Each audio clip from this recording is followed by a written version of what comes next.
Hello everyone, welcome you back to MS alpha classes.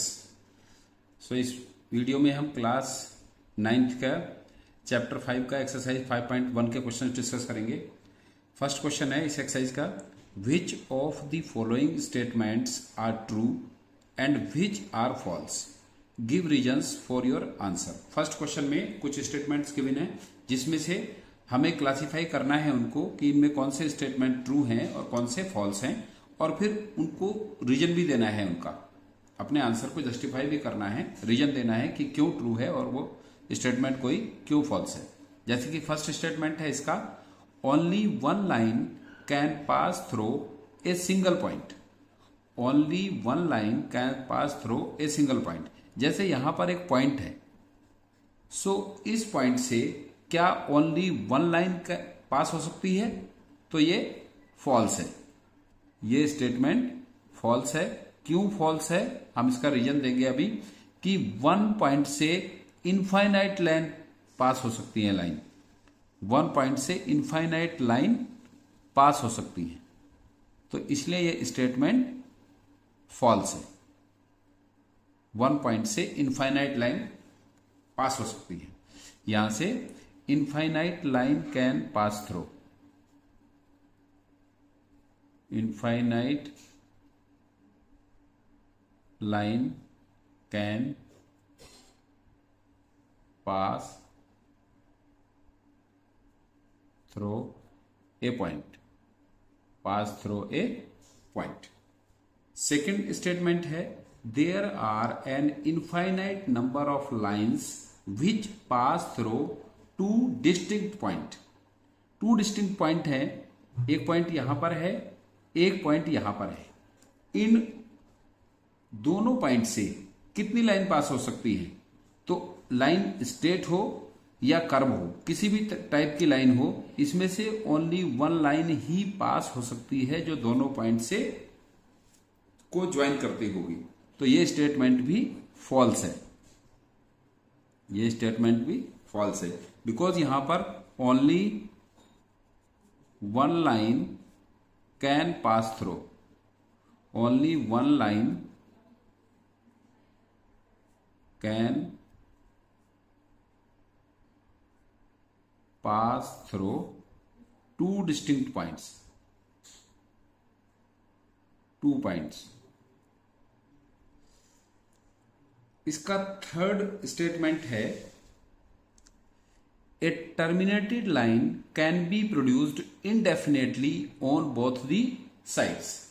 A terminated line can be produced indefinitely both the sides। ये हमने exams में अभी study किया है। एक लाइन है जो टर्मिनेटेड है, इस टर्मिनेटेड लाइन को हम दोनों साइड में इनडेफिनेटली इनफाइनाइट पॉइंट तक इसको प्रोड्यूस कर सकते हैं। सो ये स्टेटमेंट ट्रू है। A terminated line can be produced indefinitely on both the sides. दोनों साइड में ये इनडेफिनेटली हम इसको एक्सटेंड कर सकते हैं। फिर फोर्थ पोस्टुलेट है, if two circles are equal then their radii are equal. ये रेडियाई रेडियस का प्लूरल होता है। Two circles are equal, suppose two circle equal है, और सर्किल इक्वल कब हो सकते हैं? जब उनकी रेडियस इक्वल होती है। जब उनकी रेडियस इक्वल होती है तब ही वो सर्किल इक्वल हो सकते हैं। इसका सेंटर है यहां पर, ये इसका रेडियस है, और इस सर्किल का सेंटर यहां पर है, और इसका रेडियस ये है। If two circles are equal then their radii are equal. तो ये स्टेटमेंट भी ट्रू है। क्यों? क्योंकि अगर R1 इक्वल टू R2 होगा, अगर हम इनको कंसीडर कर लें R1 R2, दोनों की रेडियस इक्वल होगी। अगर R1 इक्वल्स टू R2 होगी तो दोनों ही सर्किल इक्वल होंगे। अगर टू सर्किल की रेडियस इक्वल होती है तो वो सर्किल भी इक्वल होते हैं। सर्किल इक्वल रेडियस इक्वल होने के केस में ही हो सकते हैं। फिर इसका फिफ्थ पार्ट है, इन फिगर, ये फिगर बनी हुई है यहां पर, if A B equals to P Q, given है A B equals to P Q and P Q equals to X Y, then A B equals to X Y. तो ये statement बताना है कि ट्रू है या फॉल्स है। तो ये भी हमने एग्जाम में पढ़ा है। Things which are equal to same things are equal to one another. जैसे ए बी पी क्यू के इक्वल है और एक्स वाई भी पी क्यू के इक्वल है, तो ए बी भी एक्स वाई के इक्वल होगी। तो ये भी हमारा ट्रू होगा, because A B equals to P Q and P Q equals to X Y. So A B equals to P Q equals to X Y, so A B equals to X Y. Exercise 5.1 का second question है, give the definition for each of the following terms, are there other terms that need to be defined first, so what are they and how might you define them. So यहां पर कुछ definitions हैं जो हमें explain करनी है, और क्या उन डेफिनेशंस में कुछ और भी पॉइंट्स हैं जो हमें डेफिनेशन से के साथ में उनको एक्सप्लेन करना जरूरी है। So let's see. फर्स्ट है parallel lines. You know parallel lines क्या होती हैं? Pair of straight lines. Parallel lines वो लाइन होती हैं जो पेयर ऑफ स्ट्रेट लाइंस होती हैं और which never intersect each other, या जिनके बीच की perpendicular distance are always same at any point. Any point, all points पे उनके बीच की परपेंडिकुलर डिस्टेंस सेम होती है, या जिनका कोई कॉमन पॉइंट नहीं होता है। तो हम कई तरह से पैरेलल लाइंस को डिफाइन कर सकते हैं। Pair of straight lines, pair of straight lines which has no point in common, which has no point in common,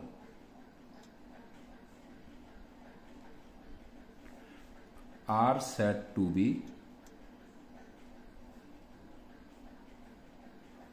parallel lines. तो ये पैरेलल लाइन की डेफिनेशन है, और हम पैरेलल लाइंस को हम कई तरह से डिफाइन कर सकते हैं। Parallel lines, pair of straight lines which has no point in common. ऐसे पेयर ऑफ पैरेलल लाइंस जिसका कोई पॉइंट कॉमन नहीं होता है। Which have no point in common, जिसका कोई कॉमन पॉइंट नहीं होता है। इनफाइनाइट तक एक्सटेंड करने पर दोनों साइड में उनका कोई भी कॉमन पॉइंट नहीं होता है। ऐसी लाइंस पैरेलल लाइंस होती हैं। अब इस क्वेश्चन का सेकंड पार्ट है, आर देयर अदर टर्म्स। यहां पर क्या कुछ ऐसे टर्म्स भी हैं जिनको वी हैव टू डिफाइन, जिनको हमें डिफाइन करना पड़ेगा इन डेफिनेशन के साथ में। जैसे pair of straight lines. So you know straight lines क्या होती हैं? Which have no point in common, और एक पॉइंट, ये भी एक न्यू टर्म्स है जिसको हमें यहां पर डिफाइन करना पड़ेगा। तो पॉइंट क्या होता है ये क्वेश्चन में मेंशन है। इसमें ऐसा नहीं है कि ओनली आपको पैरेलल लाइंस को डिफाइन करना है। Give the definition for each of the following terms, are there other terms. पहले तो हमें इन टर्म्स को डिफाइन करना है, फिर क्वेश्चन में है कि are there other terms that need to be define first. क्या यहां पर कुछ और भी टर्म है जिनको भी हमें डिफाइन करना है? व्हाट आर दे, वे क्या हैं और उनको हम कैसे डिफाइन करेंगे? तो जैसा कि पैरेलल लाइन की डेफिनेशन है, pair of straight lines which have no point in common are said to be parallel lines. ऐसी लाइंस को पैरेलल लाइंस कहते हैं। और इसमें जो अदर टर्म्स हैं, एक पॉइंट है और एक स्ट्रेट लाइन है, इसको हम अंडरलाइन कर लेंगे, हाईलाइट कर देंगे। तो पॉइंट क्या होता है? Point, a point is a, you know point क्या होता है? A point is a point is a point is a point is that, a point is that which has no part. Point एक ऐसा एक mark है जिसका कोई part नहीं होता है, जस्ट लाइक दिस, ये एक पॉइंट होता है। सेकंड है straight line. Straight line, straight line क्या होती है? स्ट्रेट लाइन एक ऐसी लाइन होती है जिसकी कोई ब्रेथ नहीं होती है और उसकी इवन लेंथ होती है, मींस वो स्ट्रेट लेंथ होती है, इवन लेंथ होती है, उसको इवन लेंथ बोलेंगे हम। तो straight line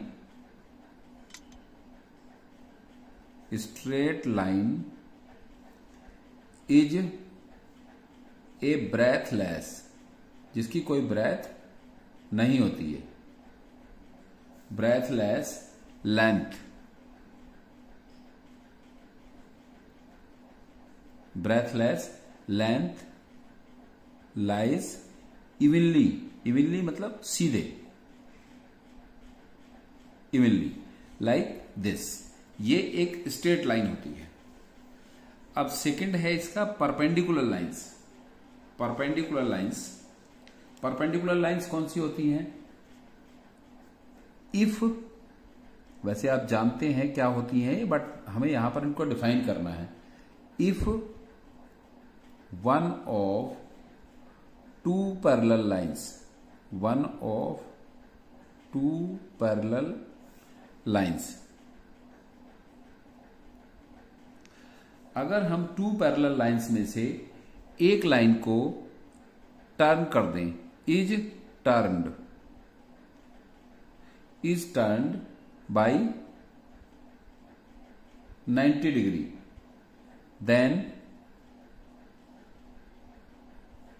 then two lines are perpendicular to each other,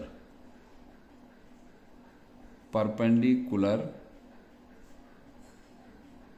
to each other। अब हम इसको समझेंगे कि ये क्या डिफाइन किया है हमने, each other। इसका मीन्स है if one of two parallel lines, suppose ये टू पैरेलल लाइंस हैं,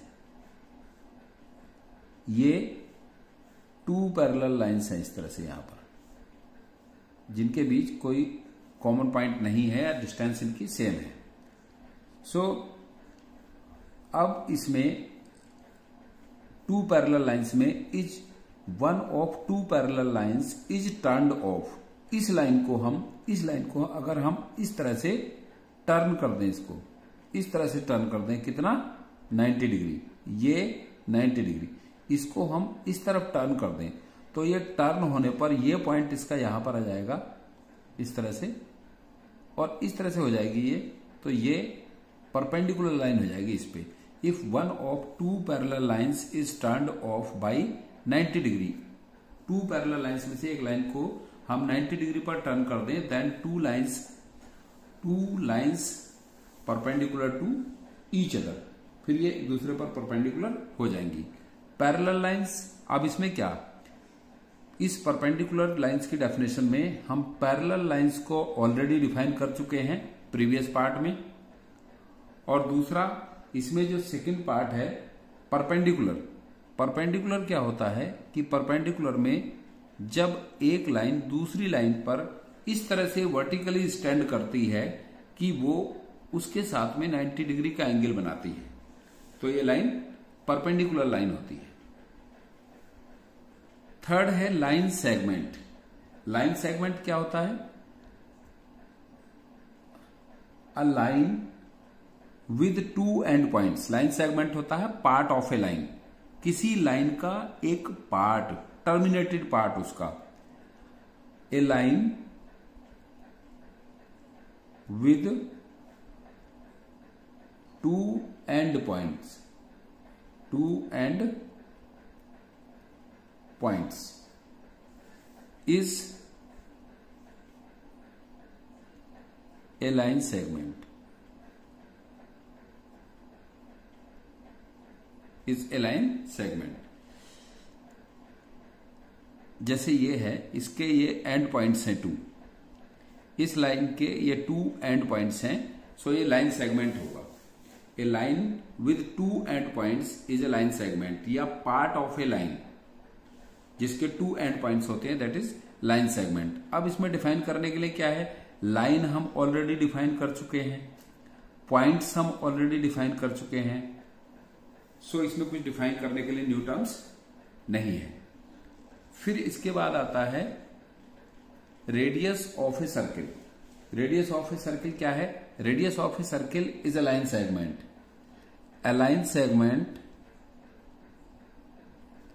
A line segment कोई भी ऐसी लाइन जिसके 2 एंड पॉइंट्स होते हैं वो लाइन सेगमेंट होता है। A line segment with one end point at center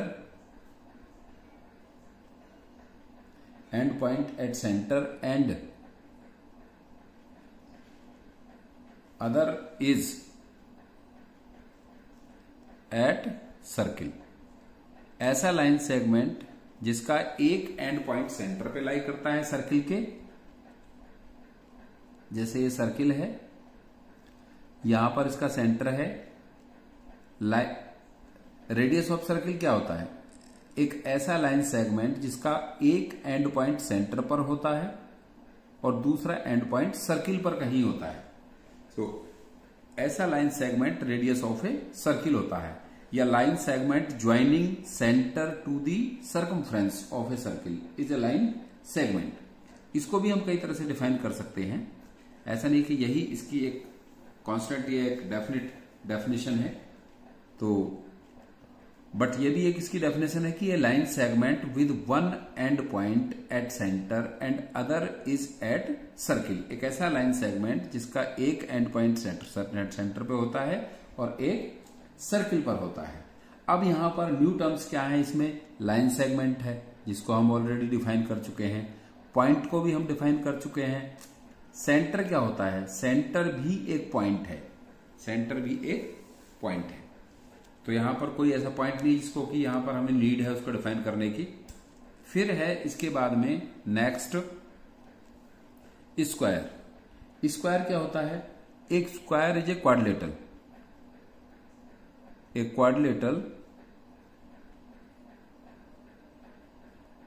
quadrilateral with all 4 equal sides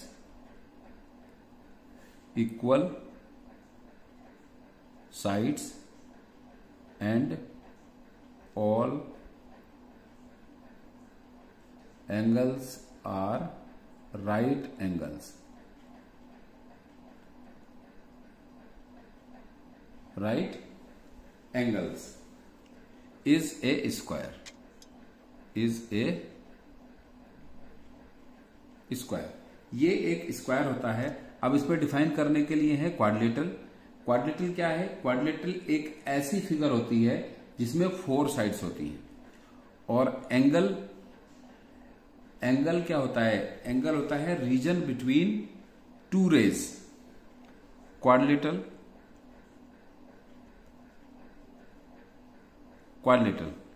A figure with 4 sides,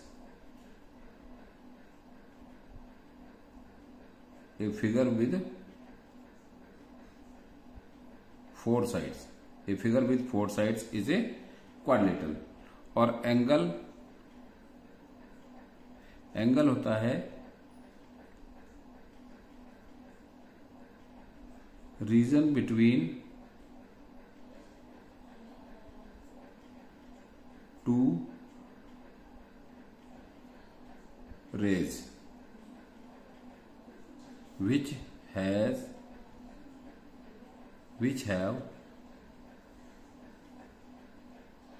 one point in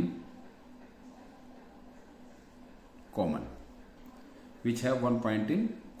जैसे हम ऐसे समझ सकते हैं कि एंगल इस तरह से होता है, 2 रेज के बिटवीन का रीजन होता है जिसका 1 पॉइंट कॉमन होता है, 1 इनिशियल पॉइंट कॉमन होता है।